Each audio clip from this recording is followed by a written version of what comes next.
আশ্চর্য বিষয় হইতেছে যে কিছুই দেখা যায় না, মানে অন্ধকার হয়ে গেছে। দেখেন আপনারা হাইওয়ে হাত দিয়ে ধরা যায়, কষ্ট দেখতেছি যে দেখেন এই যে বাড়ি খেতেছে আমার হাতের সাথে।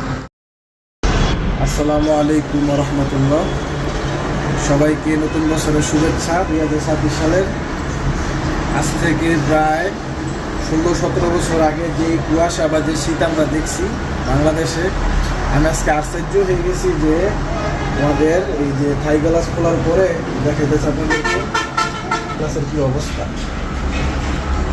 এবার আশ্চর্য বিষয় হইতেছে যে কিছুই দেখা যায় না, এত পরিমাণে কুয়াশা পড়ছে, এত পরিমাণে কুয়াশা পড়ছে মানে কিছুই দেখা যায় না, পুরা অন্ধকার হয়ে গেছে। আমার পুরা মানে আশ্চর্য লেগেছে এই বিষয়টা। বাংলাদেশের ইতিহাসে আমার মনে হয় প্রথম আজকে আমি যে দৃশ্যটা দেখতেছি, আমরা রোডের এই পারে এই পশ্চিম পাশে পূর্ব পাশে কোনো কিছু দেখা যায় না, একটা মার্কেটের লাইটের আলোও দেখা যায় না। আপনারা দেখেন একেবারে অন্ধকার লাগতেছে। এই সিনটা একটু দেখেন আপনারা, এইদিকে দৃশ্যটা কতটা কুয়াশা পড়লে এরকম হইতে পারে, মানে আমি আমার পুরো মাথাটাই নষ্ট হয়ে যেতেছে। কি একটা অবস্থা, আশ্চর্য বিষয়গুলো বাংলাদেশের ইতিহাসে একটা কিছু দেখা যাচ্ছে না। অথচ কিন্তু এখানে সব 8তলা 10তলা বাড়ি, মার্কেট। আসসালামু আলাইকুম রহমতুল্লাহ। আমরা প্রথমে আমাদের যে থাই গ্লাসের জানালা আপনারা দেখছেন, থাই গ্লাসে পুরো গুলা হয়ে গেছে। এমনকি আমাদের প্রত্যেকটা রুমে আমরা থাই গ্লাস লাগাই দিছি, লাগাই দেওয়ার পরেও আমাদের রুমের ভিতর প্রচণ্ড ঠান্ডা, সেই জন্য আমরা একটু থাই গ্লাস খুলছিলাম।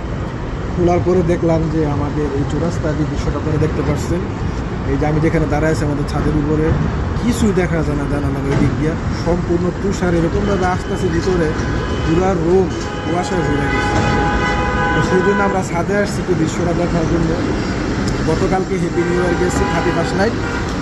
তো 31st নাইটের দিন রাত্রে আমরা একটা ভিডিও আপলোড করছি টুকটাক ফেসবুকে, আপনারা দেখছেন, কিন্তু তখন কিন্তু স্পষ্ট সব দেখা গেছে, মানে একদিনের ব্যবধান সব দেখা গেছে। প্রত্যেকটা মানে পূর্ব পাশে, রোডের পূর্ব পাশে প্রত্যেকটা জায়গায় এই লাইটিং করা হয়েছে।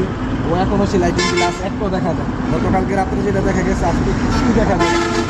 এত পরিমাণে কুয়াশা পড়ছে আর এত পরিমাণে অন্ধকার হয়ে গেছে, দেখেন আপনারা হাইওয়ে প্রত্যেকটা গাড়ি চলাচল অফ হয়ে গেছে, কিছুই দেখা যায়। মাত্র বাজে কয়টা 11টা 41, এখনও 2টা 2:30 বাজে না। তাইলে 2টা 2:30 বাজলে কি একটা পরিস্থিতি। এটা আমার হাতে তুষারের মতো পড়তেছে, আমার মাথা পুরো ভিজে গেছে, পুরো মাথা শরীর ভিজে গেছে। আমরা মাত্র 5-7 মিনিট যাবো এখানে আমরা আসছি, আর যদি 1 ঘন্টা যায় আমাদের পুরো শরীর জামা কাপড় মনে হয় সম্পূর্ণ তুষার পড়তেছে, হাত দিয়ে ধরা যায়। যারা যারা আজকের জিনিসটা মিস করতেছেন, এই যে এখন স্পষ্ট, এটা স্পষ্ট দেখতেছি যে দেখুন এই যে বাড়ি খেতেছে আমার হাতের সাথে। যদি আপনাদের যদি ভালো লেগে থাকে তাহলে অবশ্যই সবাই সবার সাথে শেয়ার করে দিন, বাংলাদেশের সবাই দেখতে পারে। সবাই ভালো থাকবেন, সুস্থ থাকবেন। আসসালামু আলাইকুম রহমতুল্লাহ।